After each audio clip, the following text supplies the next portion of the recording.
आप सभी को मेरा नमस्कार। हम लोगों ने हितोपदेश पर इससे पहले के वीडियो में बात की थी और हितोपदेश के विषय में जाना था कि हितोपदेश क्या है। आज हम हितोपदेश की एक कथा के विषय में बात कर रहे हैं, क्योंकि इसमें अनेक कथाएं हैं।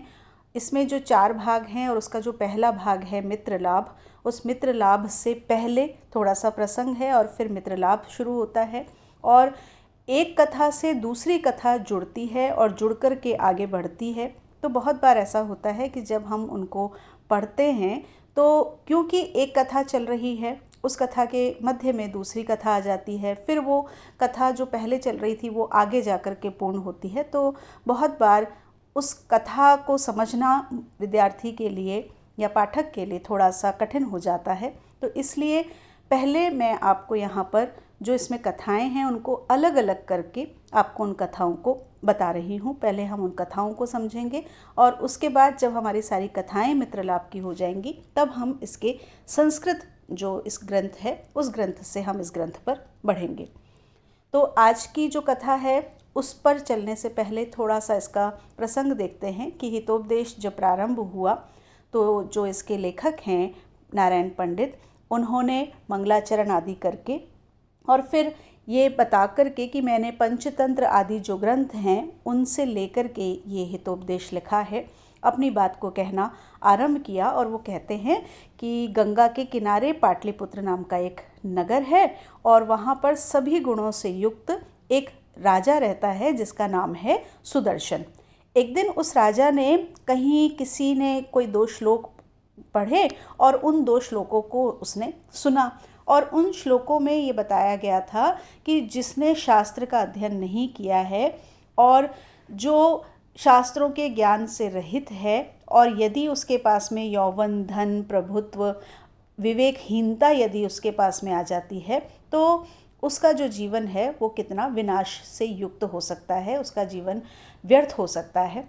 और ये सुनकर के वो जो राजा था उसे बहुत ही चिंता होने लगी।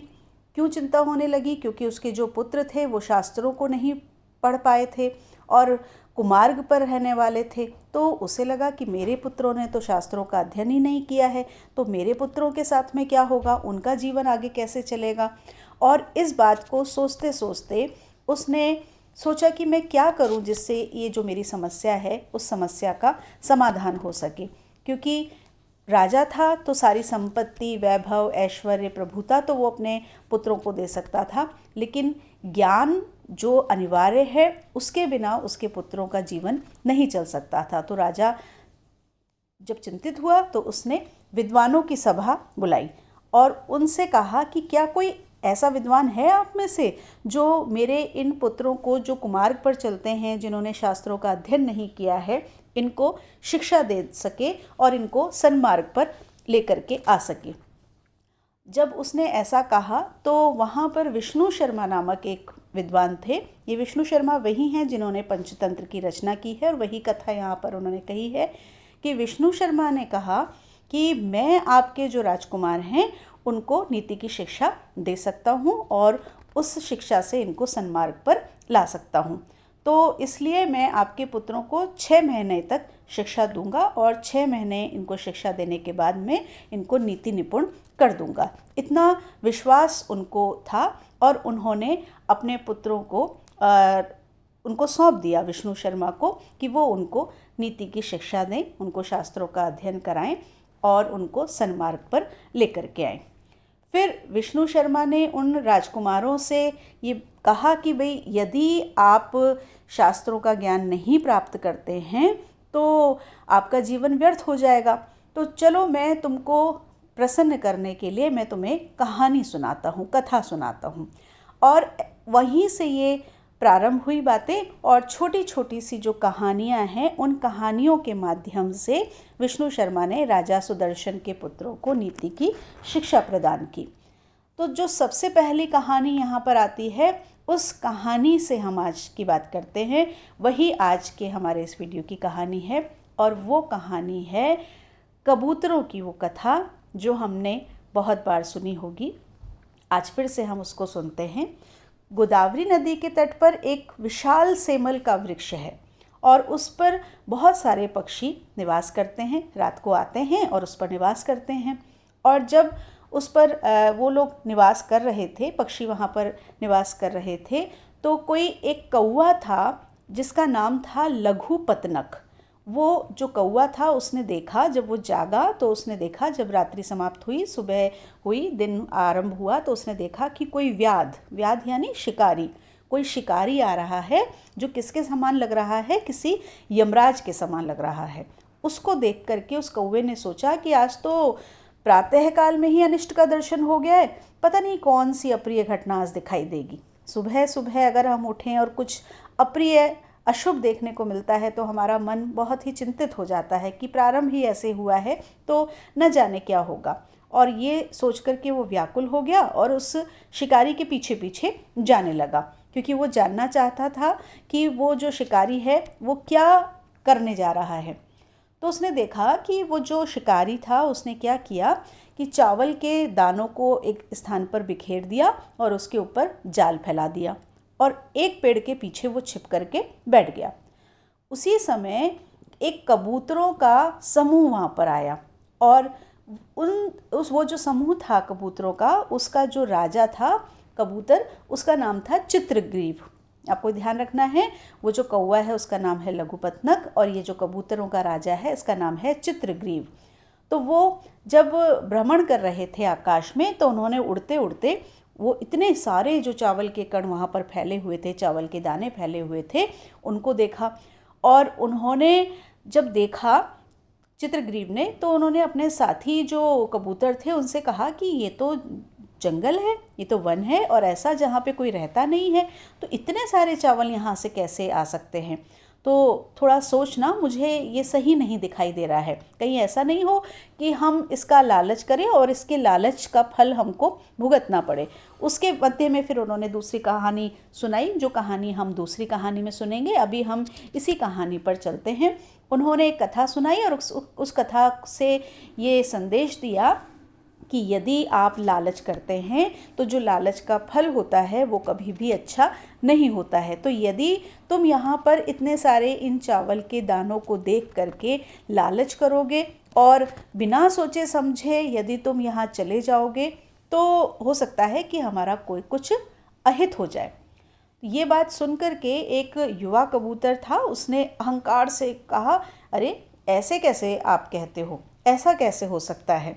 और उसने कहा कि नहीं, इस तरह से अगर हम शंका करने लगेंगे तो फिर तो हम जीवन जीना ही हमारा मुश्किल हो जाएगा। और साथ में ये भी कहा कि वृद्धों की बात ज़्यादा नहीं सुननी चाहिए, बस विपत्ति काल जब आए तभी वृद्धों की बात सुननी चाहिए, क्योंकि अगर उनकी बात ऐसे सुनने लगे तो जीवन यापन करना ही मुश्किल हो जाएगा। और उस युवा कबूतर की बात सुन करके जो सारे कबूतर थे उस युवा कबूतर से सहमत हो गए और उस चावल के जो दाने थे उनके ऊपर बैठ गए। तो क्या होना था वही हुआ कि वे सारे के सारे उस जाल में फंस गए। और जब जाल में फंस गए तो अभी तक जो सारे कबूतर उसकी बात को मान रहे थे वही सब लोग उसकी निंदा करने लगे। जीवन में भी ऐसा ही होता है कि यदि हम किसी के साथ में हित देखते हैं तो उसके साथ लग जाते हैं और जैसे ही उसके कार्य में कुछ अहित हो जाता है हम उसको दोष देने लगते हैं। तो सारे कबूतर उसको दोष देने लगे। तो चित्रग्रीव जो कबूतरों का राजा था वो वृद्ध भी था, समझदार भी था। उसने तब भी कहा कि नहीं, ये इसका कोई दोष नहीं है, क्योंकि कभी कभी ऐसा समय आता है जब हम इन बातों को समझ नहीं पाते हैं। जब विपत्ति आनी होती है तो उस समय इस तरह की बातें हो जाती हैं कि हम उनको समझ नहीं पाते हैं। तो आप इसको दोष ना दें, अपितु ये सोचें कि हम किस तरह से ये जो समस्या हमारे सामने आ गई है इससे मुक्त हो सके। तो सबने पूछा कि भाई क्या करना चाहिए। तो उसने कहा कि हमें ये करना चाहिए कि हम सभी एक चित्त होकर के, एकत्रित होकर एक मन से इस जाल को लेकर के उड़ जाएं, कि अगर हम सब मिलकर के एक ताकत लगाएंगे तो ये जाल लेकर के हम सब उड़ सकते हैं। क्योंकि अगर एक एक कबूतर उड़ना चाहेगा तो वो जाल लेकर के नहीं उड़ सकता है। अगर छोटे छोटे से कार्यों में भी संगठन होता है तो उस संगठन की शक्ति के द्वारा जो कार्य है वो संपन्न हो सकता है। जैसे कि छोटे छोटे तिनकों से रस्सी बन जाती है और वो जो रस्सी है वो बड़े बड़े हाथियों को भी बांध देती है।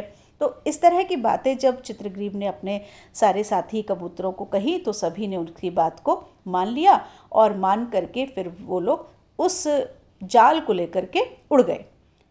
वो जो व्याध था जो पीछे से देख रहा था, उसने जब देखा कि अरे ये क्या हुआ, कबूतर तो जाल लेकर के उड़ गए, तो वो उनके पीछे पीछे दौड़ने लगा और उसने ये सोचा कि अभी तो ये सब एकत्रित हैं इसलिए मेरे जाल को लेकर के भाग रहे हैं, उड़ रहे हैं, लेकिन जैसे ही इनमें आपस में विवाद होगा ये मेरे वश में आ जाएंगे। उसे लगा कि कितनी देर एकत्रित रह सकेंगे। देखिए वही प्रवृत्ति कि संगठन बहुत लंबे समय तक नहीं रह पाता है, कहीं ना कहीं विवाद हो जाता है। तो वही बात उसने सोची कि इनमें आपस में विवाद होगा और ये उस कबूतर के साथ में नीचे गिर जाएंगे और मेरे वश में आ जाएंगे।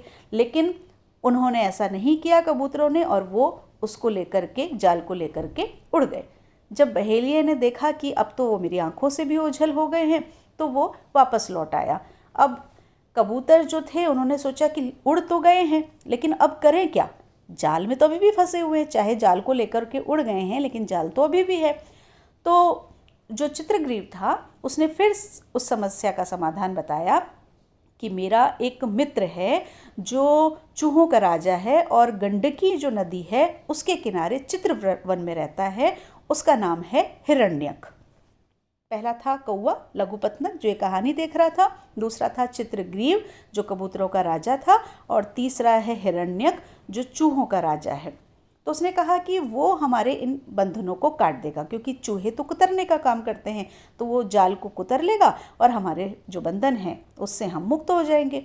तो वो सोच करके कि हाँ ऐसा सही है, और वो सब हिरण्यक जहाँ पर रहता था, उसका जहाँ बिल था उसके पास में वो वहाँ पर पहुँच गए।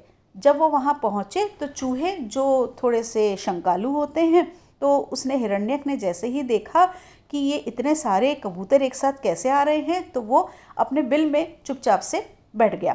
फिर उसने चित्रग्रीव को देखा तो चित्रग्रीव ने उससे कहा कि भाई मित्र क्या बात है, तुम हमसे बात क्यों नहीं कर रहे हो। तो हिरण्यक ने जैसे ही अपने मित्र की आवाज़ सुनी उसने कहा अरे आप हो, मेरा मित्र आया है, चित्रग्रीव आया है। वो बड़ा प्रसन्न हुआ, लेकिन फिर उसने देखा कि ये सारे के सारे जाल से बंधे हुए हैं। तो उसने कहा कि ये क्या हुआ, तुम इस तरह से कैसे हो। तो चित्रग्रीव ने कहा कि ये हमारे पूर्व जन्म के कर्मों का फल है। देखिए अभी भी उसने ये नहीं कहा कि उस कबूतर की बात को मान करके हमने कोई गलती कर दी। उसने कहा कि हमारे कोई पूर्व जन्म के कर्म थे, उन कर्मों का फल है, क्योंकि जो संकट होता है वो भी हमारे ही कर्मों का फल होता है। तो हिरण्यक ने चित्रग्रीव के जो बंधन थे उसने कहा कि अब मैं तुम्हारे पास इसलिए आया हूँ कि तुम हम सबके ये जो बंधन हैं उन सबको काट दो और तुम हमको इससे मुक्त कर दो। तो उसने कहा कि वो जो हिरण्यक था वो उसके चित्रग्रीव के बंधन को काटने के लिए उसके पास में आया। तो उसने चित्रग्रीव ने कहा नहीं ऐसा नहीं करो, पहले मेरे बंधन नहीं काटो, पहले ये जो सारे कबूतर हैं जिनका मैं राजा हूँ, जो मेरे आश्रित हैं, पहले तुम इनके बंधन काटो, जब इन सब के बंधन कट जाएंगे उसके बाद मेरा जाल काटना। तो हिरण्यक ने कहा कि मित्र मेरे पास चूहा हूँ, मेरे पास बहुत ज़्यादा शक्ति नहीं है, मेरे दांत बहुत कोमल हैं, इतने सारे जो बंधन है, इतने सारा जाल, इतना बड़ा जाल काटना मेरे लिए संभव नहीं हो पाएगा, मैं समर्थ नहीं हूँ। मैं तुम्हारे ये जो बंधन है तब तक काटूंगा, तुम्हारा जाल तब तक काटूंगा जब तक मेरे दांत टूट नहीं जाते हैं, लेकिन सबसे पहले मैं तुम्हारा बंधन काट दूं, क्योंकि मित्र है।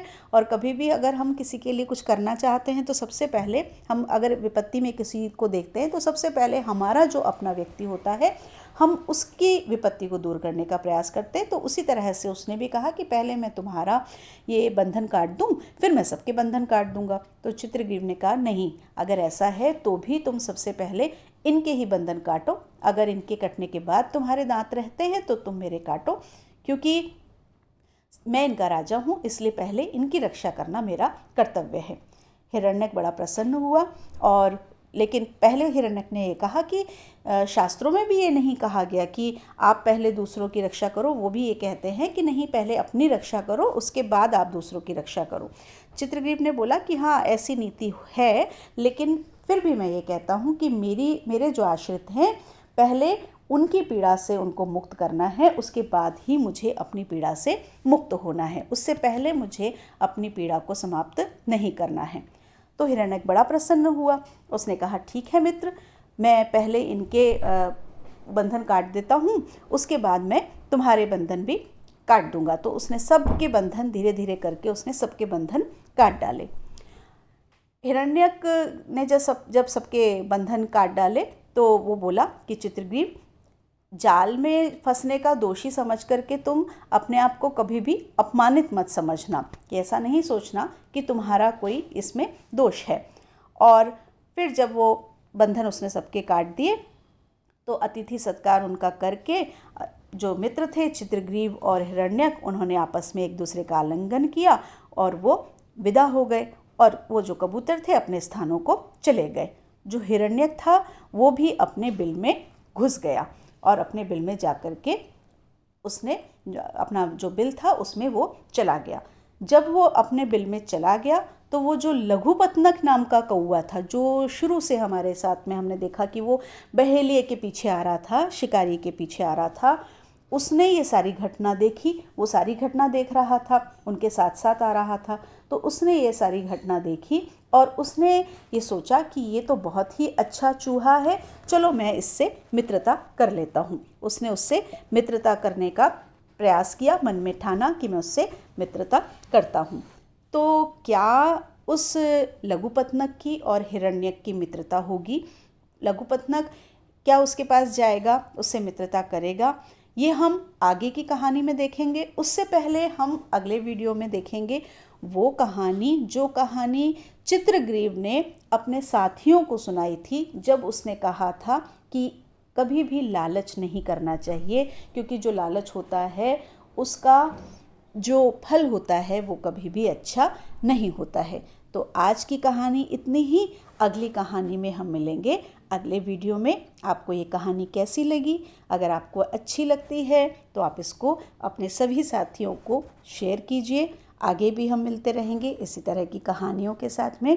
नमस्कार।